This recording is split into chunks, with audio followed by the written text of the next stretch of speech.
A Miss Zezé Leone, que os ferroviários eles achavam que era uma das locomotivas mais bonitas do país. Então, em homenagem à Miss, foi dado esse nome, Zezé Leone. A criatividade era mesmo uma marca dos funcionários que muitas vezes usavam o humor. Os trens de passageiros que ligavam BH a Lafayette, por exemplo, foram carinhosamente apelidados de Cata-Jeca. Às vezes uma cidade ela não tinha porte para ter uma estação ferroviária ou uma região da cidade não tinha como se instalar uma estação. Então eram instaladas pequenas paradas. Então elas iam fazendo essas paradinhas e pegando as pessoas para levar para os grandes centros, para a capital ou para a cidade mais importante da região. Então nessas paradinhas ganhou esse nome, né, do Cata-Jeca, do trem Cata-Jeca, que vai catando as pessoas no meio do caminho. Com as linhas férreas não foi diferente. Cidades que na época eram referências, homenagens a reis e rainhas, rios importantes na região também emprestaram seus nomes aos percursos. É o caso da linha do Paraopeba, que tem grande parte da sua extensão margeada pelo rio com o mesmo nome. Nela, em 1917, foi construída a estação de Sarzedo. Era um povoado pacato, né? E a partir daí, a partir da chegada, né? Quando chegou o pessoal para trabalhar na estação, a cidade mudou toda. De repente, pessoas que praticavam uma atividade, principalmente a atividade agrícola, passou a exercer uma outra atividade em função da estação. A cidade dobrou de tamanho e todas as atenções ficaram voltadas para a estação. Trabalhar nela, então, um sonho para a maioria dos jovens da época, como o seu Geraldo. Ele não só conseguiu, como chegou ao cargo mais alto, chefe de estação. Eu trabalhei na Rede Ferroviária Federal 35 anos, 4 meses e 21 dias. E ia trabalhar mais. Eu costumo dizer para minhas filhas, elas morrem de rir. Eu falo com elas assim, se eu andar o Sarzedo joelhado no chão, eu não pago a Deus o tanto quanto Deus foi bom para mim. Sentimentos de orgulho e gratidão é o que a gente mais percebe por aqui. Para mim, a primeira mãe é a biológica, a segunda é a Rede Ferroviária, porque tudo que eu tenho hoje eu agradeço a ela. Eu criei meus filhos, tenho meus netos hoje, tudo através da Rede Ferroviária. O espaço que por tanto tempo foi o coração da cidade foi tombado em 2007 pelo Patrimônio Histórico Municipal. Agora é museu, dividido em duas partes, uma dedicada à história da mineração. E funcionava como silo, né? Existe silo para estocagem de soja, de café, de milho, mas esse aqui estocava minério de ferro, né? Então o minério era estocado aqui e depois colocado, né, no vagão através dessas comportas que existem aí. Né? Usava também um trabalho manual, um trabalho com garfo e com pá. Né? Os operários julgavam para dentro do vagão o minério de ferro. A outra parte do museu é a casa onde funcionava o escritório da rede ferroviária. E para deixar tudo exatamente como era no passado, ela foi restaurada. Quando iniciou o trabalho de restauro, uma das preocupações foi descobrir a pintura original, né? O restaurador, ele teve um trabalho, ele foi trabalhando a parede e descobrindo que havia pinturas, tintas sobrepostas, né? E ele foi trabalhando até chegar à tinta original. Ela passou por várias pinturas durante esses anos todos da sua existência e chegou-se, né, várias pinturas, parece 7 pinturas, até chegar na pintura original. Essas inscrições bem na entrada são originais da época. Elas informavam os agentes ferroviários sobre a altitude em relação ao nível do mar e também a quilometragem, a distância daqui até a Estação de Ferro Central do Brasil, lá no Rio de Janeiro.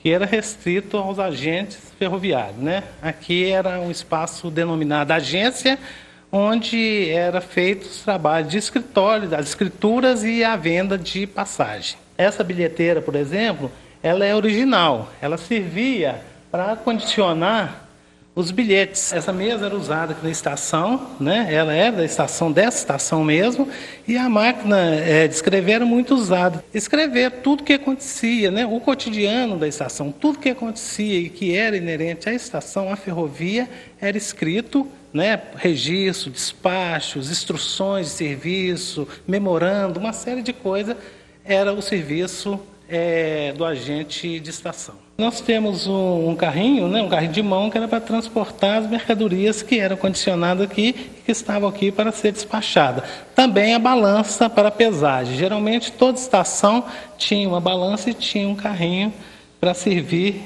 de transporte de pesagem para as mercadorias.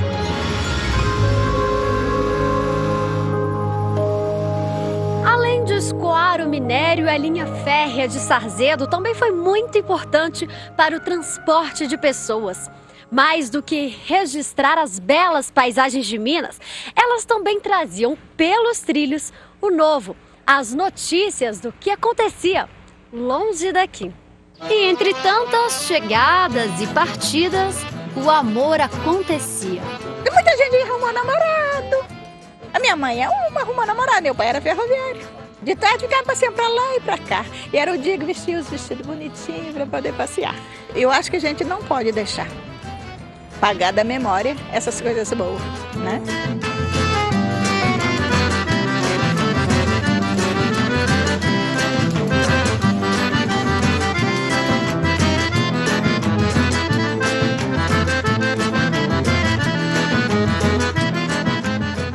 Por muitos anos, os registros dos trens que circulavam pelo estado ficaram abandonados, esquecidos. Mas um grupo de historiadores que você vai conhecer agora está recuperando esse acervo. São muitas as surpresas resgatadas do passado. Há 4 anos, uma importante parte da memória da rede ferroviária vem sendo documentada e recebendo a devida atenção. Livros e documentos saíram das caixas e aos poucos estão perdendo o cheiro de mofo e sendo tratados contra a ação dos cupins. Desde a extinção da rede, o acervo estava abandonado em um porão. Há 8 anos aproximadamente ficou esquecido, adormecido, né, como a gente costuma dizer de forma carinhosa. E esse período ele sofreu perdas do mau uso, mau condicionamento, né, o abandono em salas fechadas, trancafiadas e até mesmo extravio, né, a remoção desses acervos sem critérios, sem cuidado, sem nenhum registro. Então, a partir de 2008, nós começamos a fazer o reconhecimento do acervo. Raridades foram encontradas, como esta coleção de leis do Império. Tem muita literatura estrangeira, né, italiano, inglês, francês, sobre ferrovia, construção de ferrovia, de locomotiva, muito desenho técnico, muito específico. E alguma literatura voltada até mesmo para os ferroviários. Eles tinham muito manuais técnicos, então era desde a telefonista, como ela deveria atender o telefone, até o operário, né, o funcionário, na montagem de uma locomotiva, então era tudo muito normatizado. Todos os estudos em forma de dossiês, encadernados, não tinham documentações avulsas. O acervo já conta com mais de 21 mil livros e periódicos, revistas como estas, direcionadas aos ferroviários. Aqui traz muitas notícias da época, informações sobre inaugurações de trechos e até fatos curiosos. Esta revista é de junho de 65 e nesta página o destaque é a chegada dos circos às cidades. Essa foto aqui, um hipopótamo dentro do vagão e diz o seguinte: esse hipopótamo durante a viagem tem o mesmo conforto do seu habitat, carro-reboque dotado de piscina, o que alivia a longa jornada através dos trilhos. E eles ainda descrevem a chegada do trem. Grandes e pequenos assistem o desembarque da variada fauna que alegra a existência de todos nós. Tigres, leões, girafas, zebras, cães amestrados, tudo sobre o modesto LM 9651, que é esse tipo de locomotiva aqui. Há muito trabalho pela frente e ainda não se sabe a quantidade de acervo que a rede ferroviária tinha.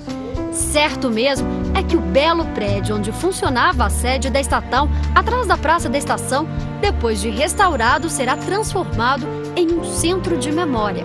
Vai ficar aqui todas as informações disponíveis sobre o funcionamento das ferrovias, das locomotivas e tudo, e vai ser voltado para o ofício ferroviário. Vai ter uma área de exposição mesmo, com a parte do mobiliário, uma parte de uma biblioteca, tratamento de acervo e essa parte de consulta também desse tema. Por enquanto, o modelo de preservação que mais tem dado certo é o da estação de Itabirito.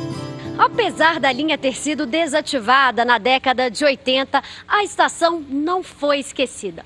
Pelo contrário, até hoje, continua fazendo parte da vida das pessoas. Se antes era local de chegadas e partidas, agora é lugar para ficar, ponto de encontro na cidade. O prédio, o antigo escritório dos ferroviários, por exemplo, passou a ter outra função. Virou biblioteca pública. A estação agora é um complexo turístico com exposição e venda do artesanato local. Informações sobre a cidade, tudo aqui é bem cuidado. Quando eu cheguei aqui em Itabirito, quando eu conheci Itabirito há 2 anos atrás, foi assim, a primeira coisa que me chamou a atenção foi essa região daqui, porque ela é muito bonita e ativada, né, com coisas da terra, é artesanato e a biblioteca, que para mim é algo bastante importante. Hoje quase tudo concentra aqui, né? As festas principais de Itabirito são realizadas aqui na praça, o povo vem. O Natal, isso aqui fica tudo enfeitado, muito bonito. E é um lugar de passeio hoje do povo itabiritense, né? E vem aqui as festas, os movimentos, tudo. Então continua a estação, não exercendo o seu papel, né, de meio de transporte, mas um papel de mostrar ao povo que Itabirito tem de cultura, de turismo, de produção. Então, acaba sendo até um meio de vida, né, para os artistas nossos aqui. No início, os trens saíam daqui levando tecidos e couro lá para o Rio de Janeiro. Mas na década de 50, o setor têxtil deu lugar à exportação de minério. E foi a partir daí que a cidade começou a crescer. Para você ter uma ideia, Itabirito nessa época tinha pouco mais de 2.000 habitantes. E depois da construção e inauguração da estação, dobrou, mais que dobrou, passou para 6.000 e tantos elementos imediatamente, pessoas morando na cidade. E são deles, dos moradores mais antigos, os fatos curiosos e engraçados que o pessoal daqui adora contar. Fatos curiosos mesmo. Em 1920, segundo contos mais antigos, né, passou por Itabirito para ir a Ouro Preto os reis da Bélgica, Alberto e Elizabeth, vieram inaugurar uma firma da Bélgica aqui em Belo Horizonte e foram visitar Ouro Preto. Quando o pessoal de Itabirito ficou sabendo que os reis tinham ido a Ouro Preto, ficaram no aguardo da volta. E a imagem das crianças, principalmente as crianças naquela época, é que os reis eram semelhantes, que eles só viam na carta de baralho. Né? O rei metade só do corpo para cima e para baixo também, quer dizer, com 2 cabeças, uma para baixo e outra para cima. E as crianças ficaram curiosas para saber, realmente, a primeira vez que eles iam ver um rei, né? E a estação ficou lotada, segundo contos mais antigos, a história conta, e todo mundo queria entrar, só que eles não deixaram entrar no vagão, ninguém. Mas tinha um rapaz, na época, muito esperto, chamado Leopoldo, um meninotezinho, ele conseguiu driblar a vigilância, entrou por trás do vagão e chegou lá e viu o rei e a rainha sentados e viram que eram pessoas normais, comuns. Chegou e contou, o pessoal, foi uma maior decepção, segundo conta, para as crianças, principalmente, e para os rapazinhos, que imaginava que o rei tinha 2 cabeças, até a metade do corpo só. É uma lenda que corre aí e foi curioso aí e quebrou assim aquela, como se diz, aquela história, aquela fantasia das crianças da época. Seu Jaime não é bem dessa época, mas também tem muita história. As Maria Fumaça saía pela as linhas fora e quando passava assim nos locais de arraiais assim, e o povo dizia, e vem a Maria Fumaça, e vem então dizendo, café com pão, manteiga não, café com pão, manteiga não, e vem ela lá. E todo mundo saía para a beira da linha, saía para a plataforma da estação, para ver ela passar. Este é apenas um dos inúmeros casos que presenciou quando era ferroviário. Desse tempo tão feliz, seu Jaime não coleciona apenas lembranças.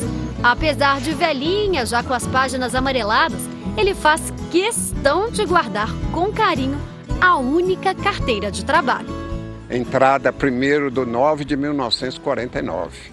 Por que o senhor guarda essa carteira até hoje? Guardo ela porque é o meu sentimento, o meu prazer de apresentar. Tenho demais carinho e tenho saudade da rede, tenho muita saudade, muita lembrança disso aqui.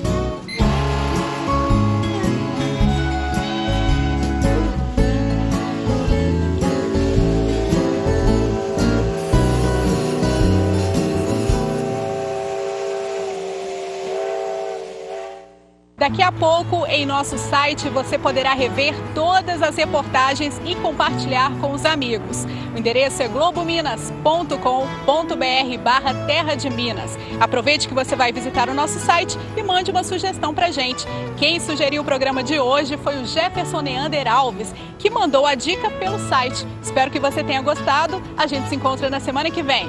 Tchau!